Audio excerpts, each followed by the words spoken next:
স্বার্থপর পিতামাতা না হয়ে প্রকৃত ও নিঃস্বার্থ পিতামাতা হয়ে ওঠার চেষ্টা করি।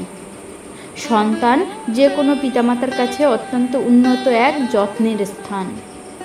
যদি প্রয়োজন পড়ে সন্তানের জন্যে প্রকৃত বাবা মা নিজের কিডনি বিক্রি করতেও পিছপা হবেন না। বিবাহিত হলে সাধারণত প্রকৃতির নিয়মে সন্তান ভূমিষ্ঠ হয়, এটাই সর্বজন বিদিত। এইভাবেই প্রত্যেকটি সংসার চলে আসছে। কিন্তু কখনো ভেবে দেখেছি আমরা সন্তান কেন কামনা করি? পৃথিবীর প্রত্যেকটি চাহিদার পশ্চাতে অন্তত একটি কারণ হলেও থাকে। সাধারণত বিবাহের পর স্বামী স্ত্রী সন্তানের পিতামাতা হতে চাইবেন এবং এটাই স্বাভাবিক। প্রত্যেক স্বামী স্ত্রীর এই চাওয়ার পেছনে ভিন্ন ভিন্ন কারণ না বলে স্বার্থ বলাই ভালো। কাজ করে কারণ বা স্বার্থ যাই বলি না কেন এক এক করে তুলে ধরলাম। কেউ বংশ রক্ষার তাগিদে সন্তান কামনা করে, কেউ বৃদ্ধ বয়সে দেখাশোনার জন্যে সন্তানের জনক জননী হতে কামনা করে। আবার কারুর বাড়িতে আয় বাড়ানোর উৎস হিসাবে সন্তানের বাবা মা হওয়ার বাসনা জাগে। আবার কেউ কেউ বন্ধা, যদিও গ্রাম বাংলায় বাজা শব্দটি বহুল প্রচলিত, এই অপ্রিয় শব্দটি যাতে না শুনতে হয় ও সমাজের কটাক্ষ থেকে বাঁচতে সন্তান কামনা করেন। অন্যথায় আরও একটি কারণ বা স্বার্থ কাজ করে।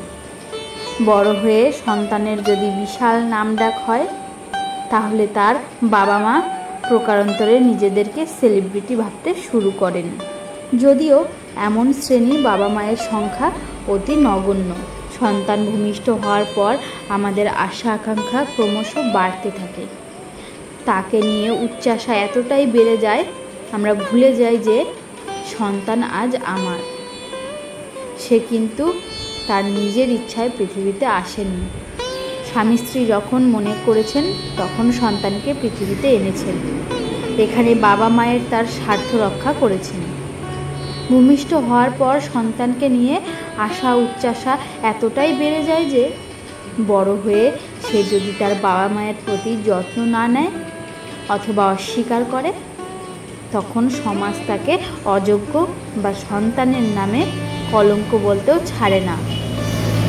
যদি কখনো পুত্র বা কন্যা তার বাবা মাকে প্রশ্ন করে তাকে পৃথিবীতে কেন আনা হয়েছিল, কি হবে তার উত্তর? কখনো ভেবে দেখেছেন কি? সে কখনোই নিজের ইচ্ছায় পৃথিবীতে আসেনি। শুধুমাত্র শারীরিক সুখ চরিতার্থ করে এবং নিজেদের কিছু স্বার্থ রক্ষার তাগিদে সন্তানের জন্ম দেওয়া। অনেক সময় নিজেদের অসুবিধার জন্যে সন্তান নষ্ট করতেও আমরা পিছপা হই না। সেই সময় কিন্তু আমাদের বিবেক জাগ্রত হয় না। আদপে ব্যাপারটা তাই নয় কি? উপরি পাওনা হিসেবে সেই সন্তান বড় হলে তার উপার্জনে অথবা তাকে অবলম্বন করে নিজেদের বাকি জীবনটুকু অতিবাহিত করা, নিজেদের না পাওয়াগুলো তাদের ঘাড়ে চাপিয়ে দেওয়া। কত ছেলে মেয়েকে দেখেছি এবং এখনও দেখি, শুধুমাত্র বাবা মায়ের জন্যে তারা দিনের পর দিন নিজেদের সমস্ত সুখ আনন্দ জলাঞ্জলি দিয়ে অমানসিক কষ্ট করে তার পিতামাতাকে ভালো রাখার চেষ্টা করেছে। এই কাজ করতে পারলেই সেই সন্তান সমাজের চোখে মহান, অন্যথায় সে সন্তানের নামে কলঙ্ক। কতটা স্বার্থপর হলে মানুষ এইভাবে সমাজের দোহাই দিয়ে এবং নিজেদের স্বার্থ রক্ষার জন্যে সন্তানকে নিজেদের কাজে ব্যবহার করে। শুনতে খারাপ লাগলেও এটাই দিনের আলোর মতো সত্যি। নিজেদের কিছু না পাওয়া সন্তানের মাধ্যমে পূরণ করা, না পারলেও নিজেদের সামর্থ্যের বাইরে গিয়েও সমাজের মুখে কুলুপ আটার জন্যে সন্তানেরা পিতামাতার সব দায়িত্ব কাঁধে তুলে নেয়। তারা তাদের সব ইচ্ছা আশা জলাঞ্জলি দিয়ে বাবা মায়ের জন্যে প্রাণপাত করে।